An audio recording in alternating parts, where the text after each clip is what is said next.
안녕하십니까. 사사기를 공부하면서 사사들의 이름을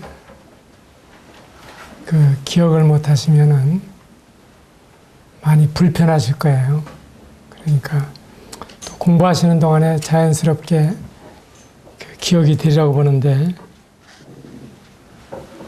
첫째 온니엘, 둘째 에훗, 셋째 삼갈, 넷째 드보라, 다섯째 기드온, 여섯째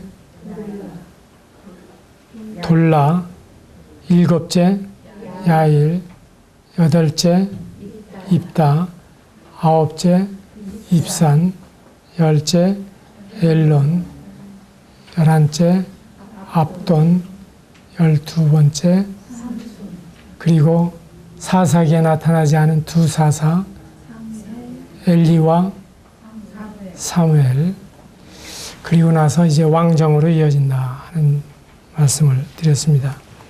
2장 1절을 보시기 바랍니다.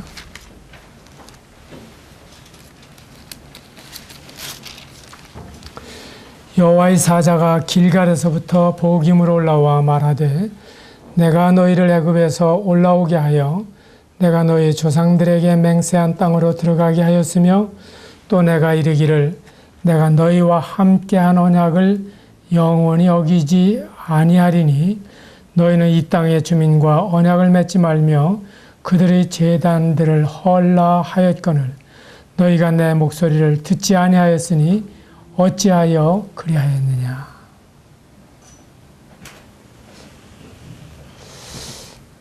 여호수아를 통해서 가나안 땅을 정복했지만, 그리고 여호수아가 12지파에게 땅들을 다 나누어 주었지만은 그들 각자가 싸워야 할 싸움이 있었다고 하는 사실과 마찬가지로 예수님이 십자가에서 우리를 위한 구속사역을 완성해 주셨다고 하는 사실과 우리가 싸워야 할 싸움이 여전히 남아있다고 하는 사실을 잘 이해할 필요가 있습니다. 때때로 성도들이 한 가지만 알고 두 가지를 모르는 경우가 있어요. 주님이 나를 위해서 완전 무결한 구원을 이루어 주셨다. 그러나 여기까지만 알면 절반을 아는 것입니다. 그 다음에 하나님께서는 이제 구원을 이루라고 우리에게 말씀하시고 구원에 이르도록 자라게 하려 함이라고 말씀해 주시는 것입니다. 하나님이 전능하시지만은 우리와 동역하기를 원하십니다. 그리고 우리에게도 하나님과 함께 그 영광에 참여할 수 있게 해주십니다. 우리는 싸우지도 않고 승리를 거둔 부전승을 거둔 사람이지만, 그럼에도 불구하고 우리가 싸워야 할 싸움이 있다고 말씀해 주시는 것입니다. 이게 가나안의 모습입니다. 그래서 성도들이 구원받았다. 그래서 나는 기쁘다. 거기서 끝나는 것이 아니라 그리스도에게까지 자라가는 것이요. 그리고 그리스도에게 이르기까지 우리는 전진하는 사람들입니다. 그러기 위해서는 믿음의 주요 온전케 하시는 이인 예수님을 바라보아야 하는 것입니다. 그리고 이 가나안의 잘못된 종교, 가나안의 잘못된 풍속을 거절하는 것처럼 우리의 신앙생활 가운데에서 잘못된 친구 관계, 그리고 잘못되어 있는 습관, 그리고 잘못되어 있는 독서, 그리고 잘못되어 있는 언어, 이 모든 것에 대해서 계속 우리들 자신을 처리해 가야 하는 것입니다. 그래서 우리는 이제 그리스도에게까지 자라가는 것이 목표입니다. 그리스도께서 우리에게 해주신 이 일에 그치는 것이 아니라 이제 그리스도에게까지 자라가는 것이 우리의 목표라고 하는 것입니다. 여기에서 쫓아내지 못했다. 우리가 쫓아내지 못하고 있는 모습이 뭡니까? 어떤 부부는 잠자는 습관 때문에 헤어지는 걸 봤습니다. 남편은 아주 원리 원칙적인 사람이에요. 그래서 정시에 자고 정시에 일어나는 습관을 가지고 있는데 그 아내는 한없이 늦게 자고 한없이 늦게 일어나는 습관을 가지고 있는 사람이에요. 남편이 잘 살아보려고 아내에게 요구를 했습니다. 이건 제 시간에 자고 제 시간에 일어나는 것은 아주 좋은 습관이기 때문에 그렇게 해 주었으면 좋겠다. 그렇게 해달라. 그렇게 하자. 하고 요구를 했습니다. 내가 늦게 자고 늦게 일어난다고 해서 할 일 못하는 게 아무것도 없기 때문에 그리고 이건 내가 아주 어려서부터의 습관이기 때문에 난 도저히 그렇게 할 수 없다. 이것 때문에 방축에서 물이 새는 것처럼 조금씩 새기 시작을 하다가 마침내 아주 헤어져 버리는 이런 경우를 본 적이 있습니다. 제 주위에서 살고 있습니다마는 우리의 때때로 변변치 않은 습관도 그 가정생활에 결정적인 이런 해를 끼친다고 하면 우리의 어떤 잘못된 습관이 신앙생활에 치명적인 타격을 주는 경우도 있다 하는 사실을 생각해 보시기 바랍니다. 그러니까 저희들 부부의 신혼초도 좀 생각이 나는데 우리도 그런 부부 형태가 아니었나 그런 생각이 듭니다. 그런데 수십 년을 살아오는 동안에 서로 동화가 돼서 지금은 그 문제에 대해서 자는지 일어나는지 하나도 간섭할 필요가 없을 만큼 편해졌습니다. 그렇게 돼야 되지 않겠어요? 그 작은 습관이 아니잖아요. 1절에 보면 여호와의 사자가 길갈에서부터 보김에 이르렀다. 이 여호와의 사자가 누구이겠습니까? 바로 구약시대에 천사로 나타나신 하나님이십니다. 성경에 이런 경우들이 자주 나오죠. 아브라함에게도 나타나셨죠. 하갈에게도 나타나시죠. 그런가 하면 사사기에도 기드온에게도 나타나시죠. 삼손에게도 나타나시죠. 그럴 때 여러분들이 보시면은 이건 그냥 천사 중에 하나가 아니다. 분명히 하나님이시구나. 주님이시구나. 이런 그 사실을 발견하게 될 것입니다. 야곱에게 나타나신 천사도 하나님이신 것을 알게 됩니다.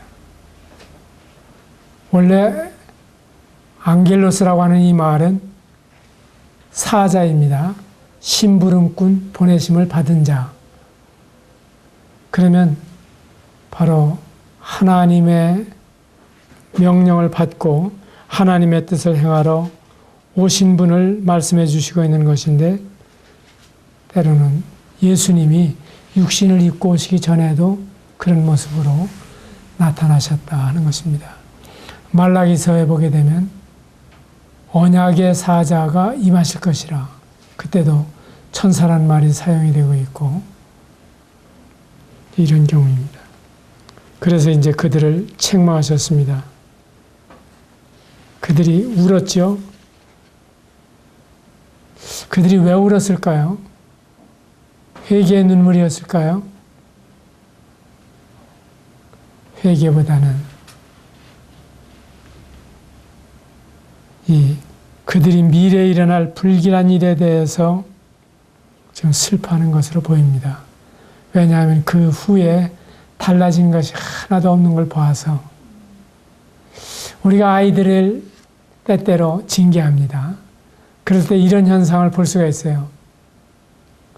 매 맞는 게 참 억울하고 아프고 싫어서 울지만은 그러나 매를 맞고 나서도 하나도 달라진 것이 없는 그런 아이의 모습을 본단 말이에요. 그래서 이스라엘이 여기에서 회개하는 것이 아니라 매 맞는 것이 싫고 그리고 여기에서 회개해야 할 경우에 후회로 끝나는 이들을 볼 수가 있습니다. 6, 7절에 있는 말씀을 보게 되면 그들이 전에 여호수아가 백성을 보냈을 때 얼마나 놀라웠습니까? 참 이 지도자의 중요성을 여기에서 볼 수가 있습니다.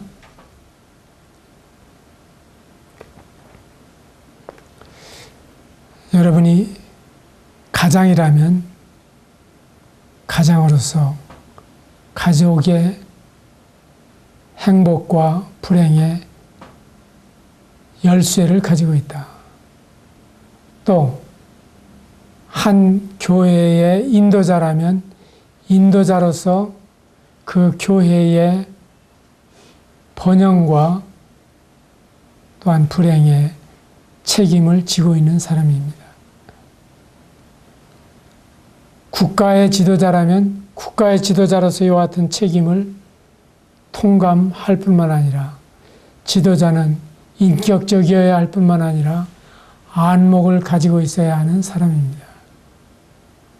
분별력이 있어야 되고 비전이 있어야 되고 한번 남북한의 차이를 한번 생각해 보세요. 남북한의 차이가 무엇이라고 보십니까? 전 단 한마디로 리더십의 차이다. 그렇게 보시지 않습니까? 생활력에 있어서는 북한 사람이 남한 사람보다 훨씬 강해요. 북한에서 피난 오신 분들 중에 못 사는 분들이 없어요. 다 잘 살아요. 오히려 남한 사람들은 좀 보수적이고 어떤 의지가 좀 부족한 느낌이 있는데 그 사람들은 악착같이 살아내잖아요. 북평물장수라는 말이 있지만 물장수를 해서도 다 자녀들을 최고 학부까지 가르친다. 그런 생활력을 가지고 있습니다. 근데 왜 못 삽니까? 단 한 가지, 리더십의 차이입니다. 5.16 혁명이 일어나기 전까지 북한이 오히려 잘 살았습니다. 근데 그때부터 이제 달라지기 시작을 했습니다. 임진왜란에 전국이 초토화되었지만은 충무공이 출전할 때 상유 12, 아직도 배가 12척이나 있습니다. 백의종군을 하면서 그렇게 어려운 처지에 있었지만은 그러나 충무공의 마음 가운데 있었던 아직도 12척이나 배가 있습니다. 그것이 임진왜란을 완전히 승리로 이끄는 그 지도자의 마음속에 있었던 꿈이잖아요. 여호수아가 있을 때에는 이스라엘이 승승장구를 했습니다. 여호수아가 사라진 뒤에 이제 이 백성들은 문제를 일으킵니다. 민족성이니 국민성이니 하는 이야기도 저는 좀 가볍게 여깁니다.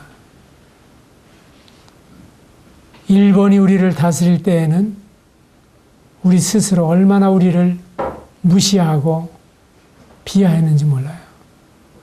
그게 식민지 교육에서 온 거 아닙니까? 엽전이 그렇지 하는 식의 자조적인 언어를 많이 사용을 했습니다.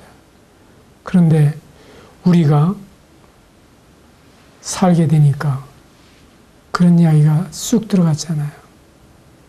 그전에는 조선인이란 말이 하나의 조롱의 대명사처럼 들렸습니다. 그런데 지금은 한국인이라고 하는 것이 대단히 떳떳하지 않습니까?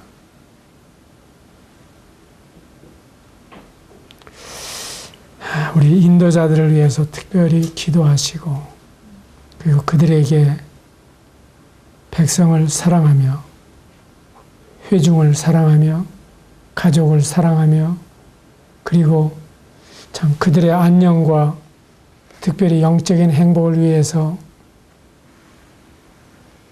지혜를 주시도록 기도해 주시기를 바랍니다. 그러면 8절로 10절에 보게 될 때 여호와의 종눈의 아들 여호수아가 110세에 죽음에 그 뒤부터 이스라엘이 이제 낭떠러지처럼 떨어지게 되는데 거기에 이미 말씀드린 대로 자녀를 잘 양육하는 진지한 부모가 없었고 그리고 후배를 잘 교육하는 신앙 교육이 없었기 때문에 이스라엘이 이처럼 급속도로 타락하게 되는 것이다. 부모는 교육자입니다. 우리 동양에서는 자식을 받고 가르친다 하는 말을 합니다. 제 자식을 가르치려면 신경질 나고 제 자식을 가르치려면 사랑스럽기 때문에 단속하기가 쉽지 않아서 차라리 바꿔서 가르치는 게 좋다. 그러나 유태인들은 그렇지 않습니다. 아버지는 지성을 잘 심어주는 사람이고 어머니는 감성을 잘 개발해주는 사람입니다. 그래서 그들의 부모가 아주 훌륭한 교육자인 것입니다. 그리고 부모의 본을 통해서 배우고 또한 부모의 그 교육 방법을 통해서 아이들이 자라는 것입니다. 유대인들은 천재로 태어나는 것이 아니라 교육에 의해서 천재가 되는 것입니다. 제가 참 구절구절을 특별히 기억하는 말씀은 잠언 22장 6절에 있는 말씀입니다. 마땅히 행할 길을 아이에게 가르치라. 그리하면 장성해서도 그것을 떠나지 아니하리라. 구구절절이 옳은 말씀입니다. 마땅히 행한다고 하는 말씀이 어떤 의미를 가지고 있느냐 하면 양궁 선수가 아주 10점 맨 가운데를 향해서 그 정조준에서 활을 당기는 것처럼 당기는 모습을 말해주고 있는 것입니다. 이게 마땅히 행할 길입니다. 그러니까 이 아이가 살아가야 될 인생은 어떠한 삶이냐? 그 신앙에 있어서 그리고 학문에 있어서 인격에 있어서 어떻게 이 아이가 자라가야 되고 살아가야 되느냐? 이걸 제시해 줄 수 있는 사람이 부모라고 하는 것입니다. 마땅히 행할 길을 아이에게 가르치라. 그 아이는 언제부터냐? 뱃속에서부터 아이입니다. 그러면 자녀 교육이 언제부터 시작이 되느냐? 태어나기 전부터 시작이 됩니다. 데이트할 때부터 시작이 됩니다. 어떤 사람을 만나느냐에서부터 이미 자녀 교육은 시작이 되는 것이기 때문에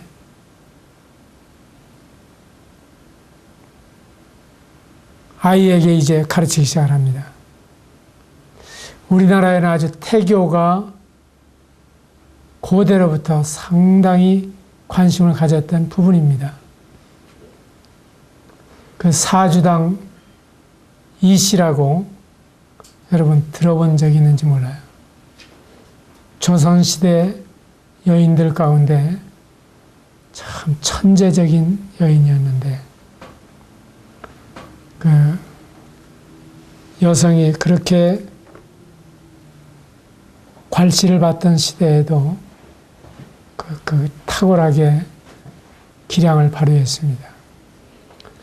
그 사주당 이씨의 아들이 유희라고 하는 분입니다.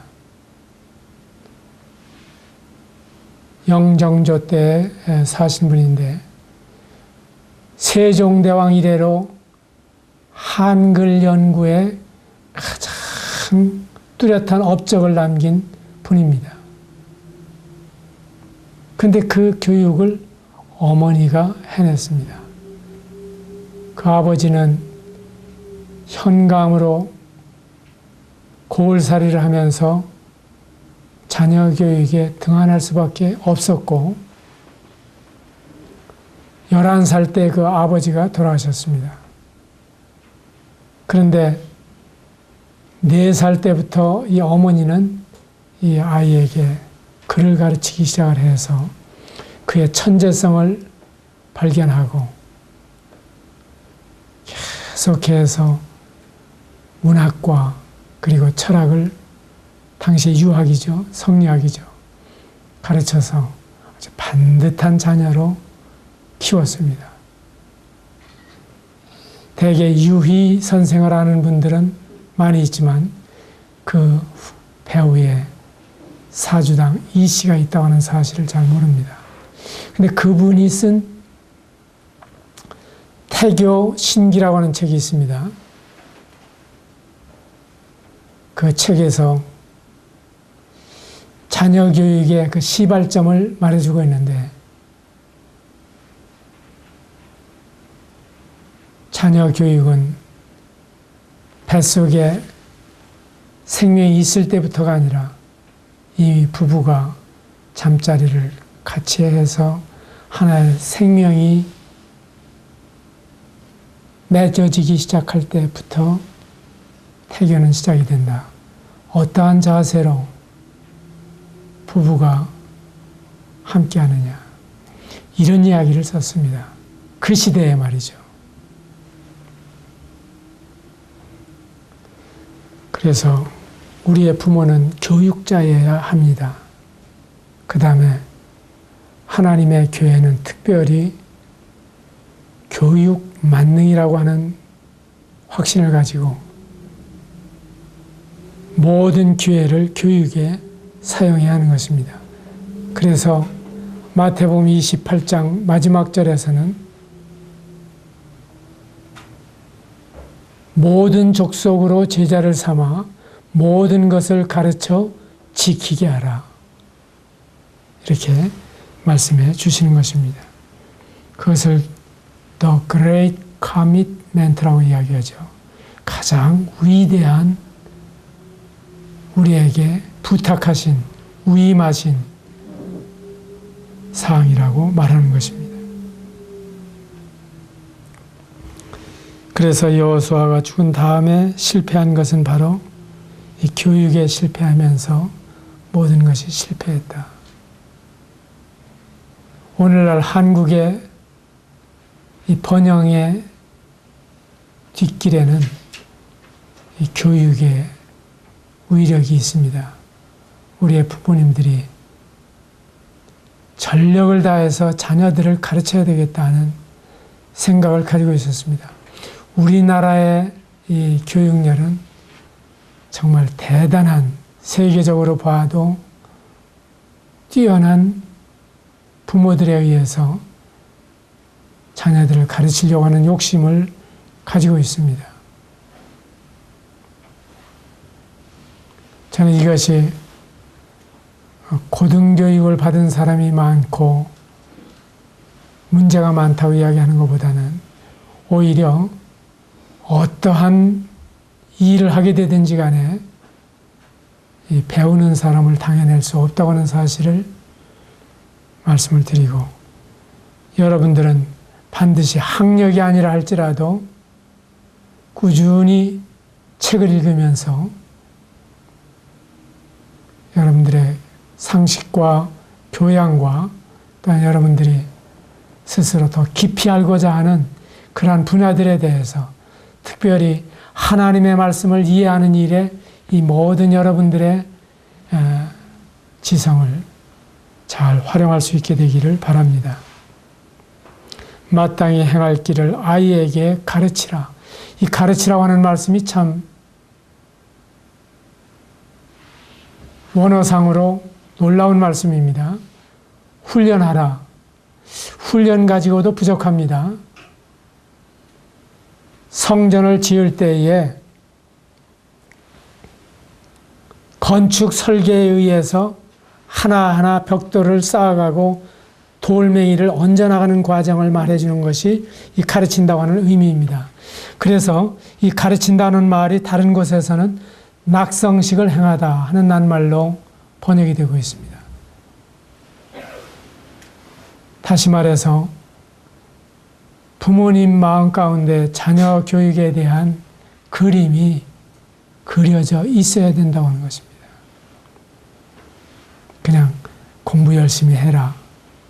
나같이 지게 목발 두드리면서 살지 않으려면은 이런 식의 자녀 교육이 아니라 너는 무슨 일을 하게 되든지 여전히 네가 잘 배우는 것이 가정을 윤택하게 하고 섬기는 성도들을 윤택하게 하고 그리고 섬기게 될 이웃 사람들을 윤택하게 해준다고 하는 사실을 이 자녀들에게 심어주고,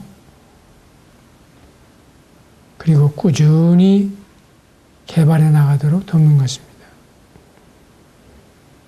그리하면 늙어도 장성해서도 그것을 떠나지 않는다. 그게 이제 아주 훈련이 되면 습관이 됩니다. 그리고 제2의 천성이 됩니다. 그 사람은 그 자신의 습관, 자신의 제2의 천성을 버리려고 해도 버릴 수가 없습니다. 전 때때로 공부하기가 가장 쉬웠습니다. 이런 책을 쓴 사람을 보면서 정말 그렇겠다 하는 생각이 듭니다. 우리가 이 신앙교육, 이거 없이는 교회 장래가 없습니다. 그 다음에 이제 11절로 15절에 있는 말씀을 보게 되면,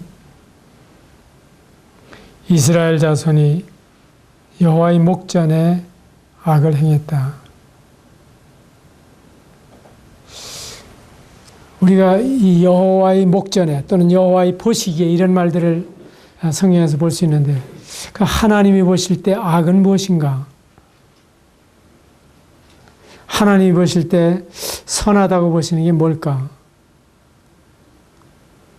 주님은 도덕적인 분이십니다. 그래서 일반적으로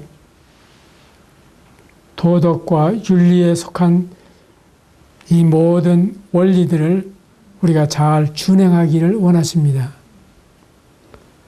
신구약 성경을 압축하고 압축하면 무엇입니까? 아마 십계명이라고 말할 수가 있습니다. 그럼 십계명을 압축하면 저는 단 두 낱말로 표현할 수가 있다. 하나는 하나님 사랑, 하나는 이웃 사랑입니다. 그래서 하나님을 모르는 사람, 그리스도를 모르는 사람들도 기독교의 핵심이 뭐냐 하고 묻는다면 사랑이다, 이런 이야기를 하는 겁니다. 그리스도인들은 범사의 이 사랑을 따라 행하는 것이 하나님이 보시는 선이다. 하나님께서 사랑한다고 했을 때, 하나님을 사랑한다고 했을 때 하나님 외에 다른 것들을 놔둬서는 안 되죠. 얼마나 그것이 또 어리석습니까? 그리고 우리의 지성에 대해서 얼마나 우리가 미련한 것을 보여줍니까? 그리고 하나님 외의 것을 숭배하는 이런 사람들을 보게 되면 또 하나님에 대해서 왜 그렇게 노여워합니까? 싫어합니까? 미워합니까? 하나님을 믿는 사람들을 거부하는 것을 볼 수가 있죠. 우린 때때로 부모를 존경하고 조상을 존경합니다마는 그러나 존이불배입니다. 존경하지만 숭배하지는 않습니다. 이게 그리스도인의 신앙 양심입니다.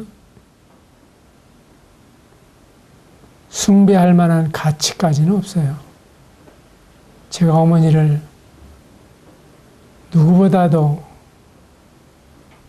이 나이가 되기까지 잊지 못하고 사랑하고 그리고 감사하고 그렇지만은 숭배의 대상은 아닙니다.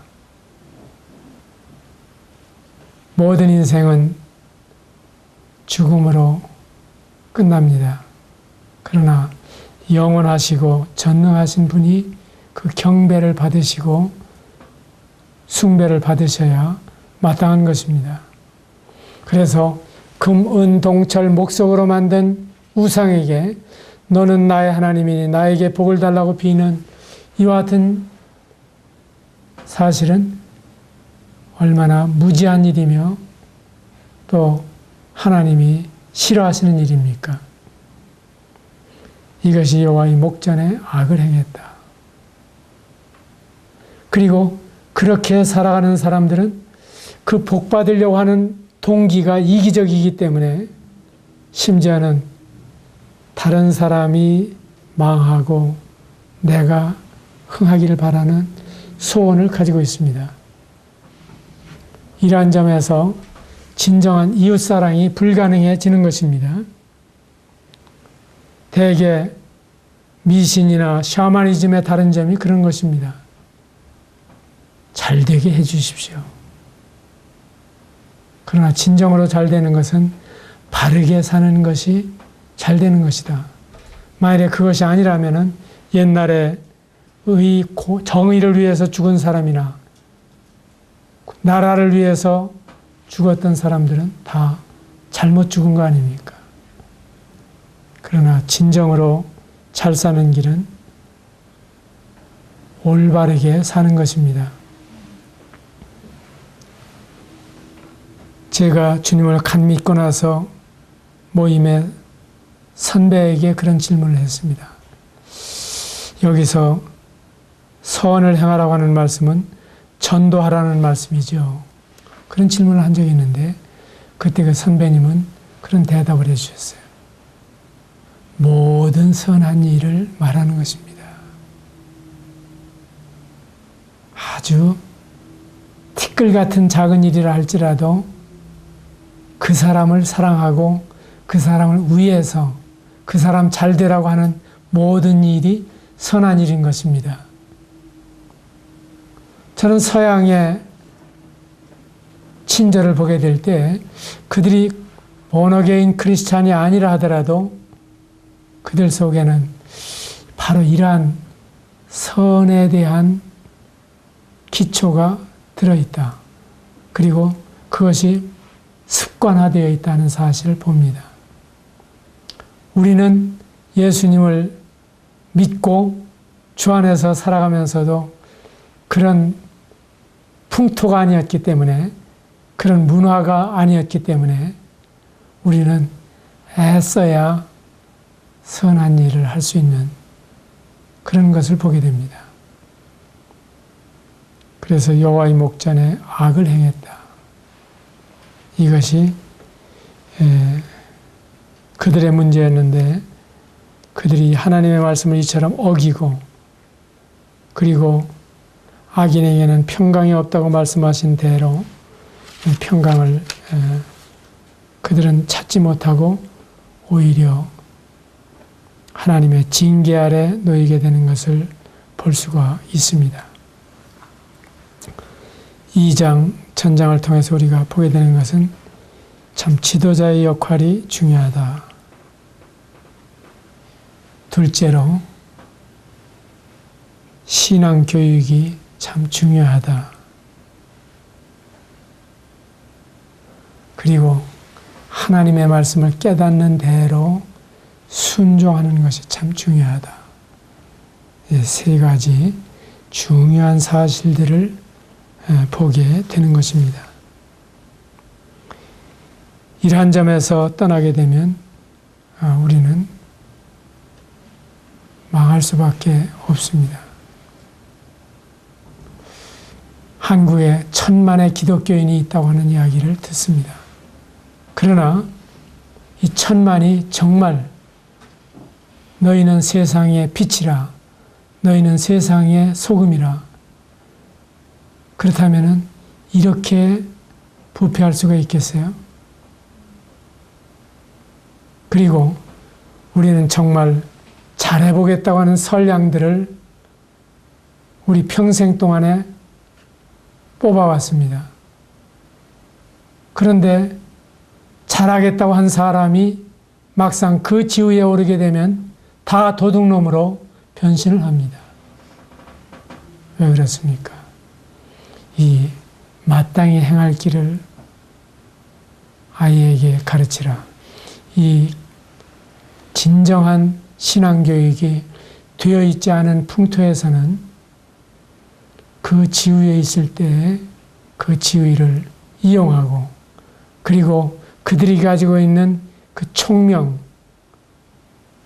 이걸 가지고 다른 사람을 이용하고 악용하는 이러한 일에 사용하기 때문에 똑똑한 사람일수록 병폐가 많습니다.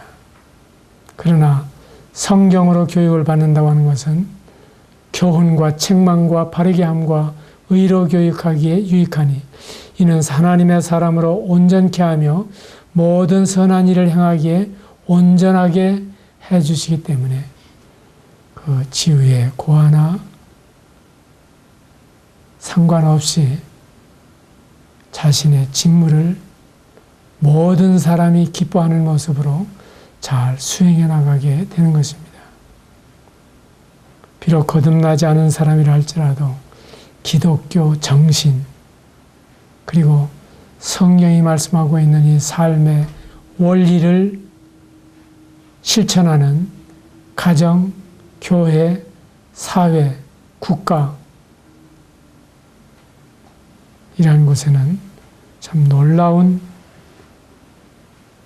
복이 따르는 것을 알 수가 있습니다. 진정한 복이 있는 것을 알게 됩니다. 아무쪼록 우리 모두가 주 예수님을 믿은 데에 머무르지 마시고 성경의 교훈에 온전히 순종하시기를 바랍니다. 온유와 겸손과 오래 참음과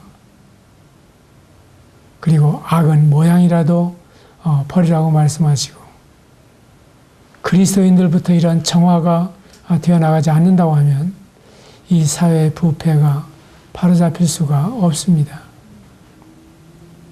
오늘날 일어나고 있는 이 많은 부조리와 부도덕은 곧 우리의 책임입니다.